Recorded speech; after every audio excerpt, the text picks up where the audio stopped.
Good morning students. Today we are going to discuss class 7th subject science chapter 4 heat. This is lecture 4 of this chapter. So let's start. Topics to be discussed today will be first precautions reading a lab thermometer, second digital thermometer, and in the last we will discuss about transfer of heat. Now first, what are the precautions in using a laboratory thermometer? So first point is, while measuring temperature, the laboratory thermometer should be held vertically. So if you are measuring temperature in the lab thermometer, you need to hold it vertically. Okay. Next is, the thermometer bulb should be surrounded from all sides by the substance. As I told you yesterday, if you are going to measure the degree of the temperature of a water, then the thermometer bulb of the lab thermometer should be surrounded from all sides from that particular water or whatever it is, okay, whose temperature is to be measured. So whatever the thing you want to measure, that should be covered from all the ends of the bulb. So thermometer reading should be taken while its bulb is still in touch with the substance. If the bulb is not in touch with the substance, what will happen? The reading cannot be taken.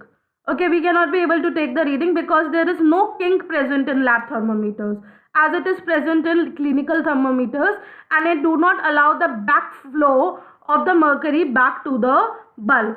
Similarly, in the lab thermometer there is no kink, so we need to take the reading of the particular thing, of the particular substance when it is still there or it is in touch with the substance, okay, whose temperature is being to measured, and by keeping the mercury level along the line of sight. So you need to keep the mercury level along your line of sight and you need to keep it vertical. Next is, the thermometer should not be held by the bulb.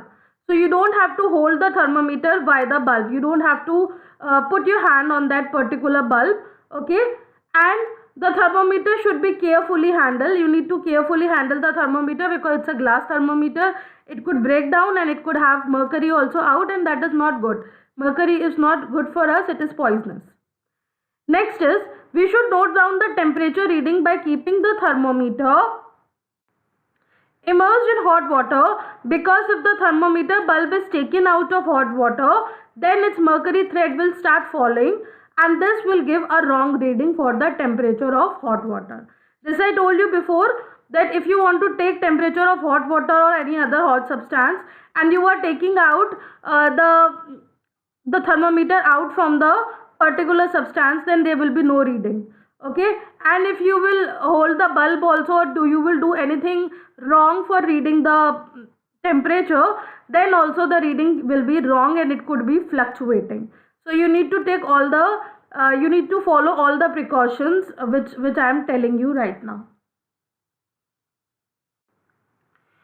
Now we will come to digital thermometer. See, digital thermometer, normally nowadays we use digital thermometer at our place, but basically previously which thermometer was used? That is the normal mercury glass thermometer. So mostly mercury thermometers which use a liquid metal called mercury for their working. So previously we were using these kind of thermometers only, okay. Mercury is a toxic substance. It's a toxic substance and it's a poisonous substance, okay, and that is very difficult to dispose of safely if a thermometer breaks. Anyhow, if the thermometer gets break, then disposing out mercury is a very difficult task. You can see these thermometers nowadays. These kind of thermometers are available in the market, okay, and these thermometers are made up of plastic. It is digital and you need to just switch on to the switch which you can see. It is available in beautiful colors as well, and it is easy to read also. You don't have to find out the mercury level and then you don't need to see the bars and all. It is clearly written in the digital form. So there is a lot of concern over the use of mercury in the thermometers. Also during these days, digital thermometers, this is known as digital thermometer, which I show you right now, are available which do not use mercury. So there is no use of mercury in these thermometers. Mercury, the metal which is liquid at room temperature, is not being used in these thermometers. Now we will talk about transfer of heat. So I have already given you the definition of heat in the very first lecture. Okay, and heat is a form of energy. It tells the degree of hotness or whether a substance is hot or cold. Okay, so all this you know. Now we will talk about transfer of heat. Heat flows from a hot object to a cold object. Okay, so what is the transfer of heat? Heat is flowing from a hot object to a cold object, or heat flows from an object at the higher temperature to another object which is at lower temperature. Either you can say that it is coming from a hot object to a cold object, or you can write it in another terms that heat flows from an object which is at higher temperature to an object which is at lower temperature. This flow of heat, which I have just explained you, is known as the transfer of heat. So we will take an example now. If you dip a steel spoon into a cup of hot tea. So you are going to dip a steel spoon into a cup of hot tea. Okay. When we will find that the temperature of spoon rises and it becomes hot, in this case some of the heat contained in hot tea has been transferred to the spoon which is placed inside it. So this is a normal thing which you have seen. I have taken an example of tea here. You can take example of a dal, of anything which you are eating and it's hot, of a soup, of a custard. Whenever the thing is hot, what happens?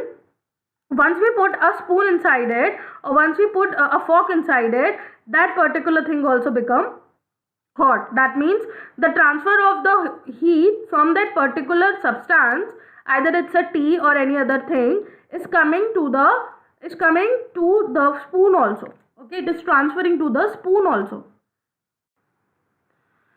So when the two objects attain the same temperature, then the flow of heat stops. So what happens when the flow of heat stops? When the tea and the spoon are at a same temperature. Okay, then the heat transfer will stop. That I was also this much hot and the spoon which is kept inside me is also this much hot. At that time the transfer of heat will stop.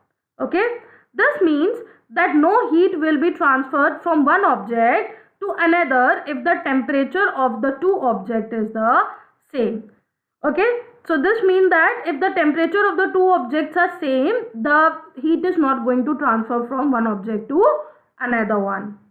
Clear? So there are three ways through which heat can be transferred from a hot object to a cold object. So now we are going to talk about the transfer of heat, but there are three ways, okay, which allow heat transfer from one object to from hot object to a cold object.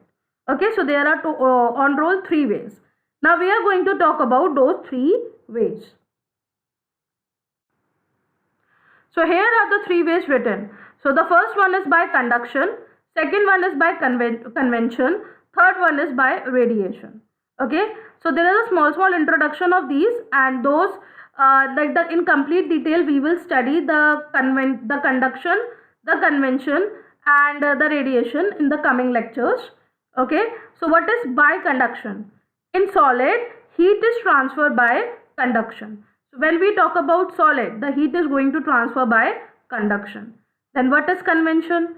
In liquid and gases, heat is transferred by convention. So when we talk about liquid and gases, heat is going to transfer by convention. Okay, and by radiation, the next step is by radiation. In free space, the space is free, or there is a vacuum. Vacuum means there is no air inside it. Okay, so how in the vacuum and in the free space, how the heat is going to transfer? It is going to transfer by radiation. Okay, heat is transferred by radiation. So when there is a free space and there is a vacuum, the radiation is taking place, and by radiation the heat is getting transfer. So these three ways are for transfer of heat, and we are going to learn them in detail in the coming lectures. Okay. So homework for today is question number 1, write the precautions of clinical thermometer. Question number 2, write the precautions of laboratory thermometer. This you need to do in your notebook. And yesterday I gave you to draw a diagram of clinical and lab thermometers. I hope you must have seen it in the previous lecture also, and you can take help of your book also for drawing that. Okay, so there is no as such discussion of the previous lecture solutions because it was already given to you. That's all for today. Thank you.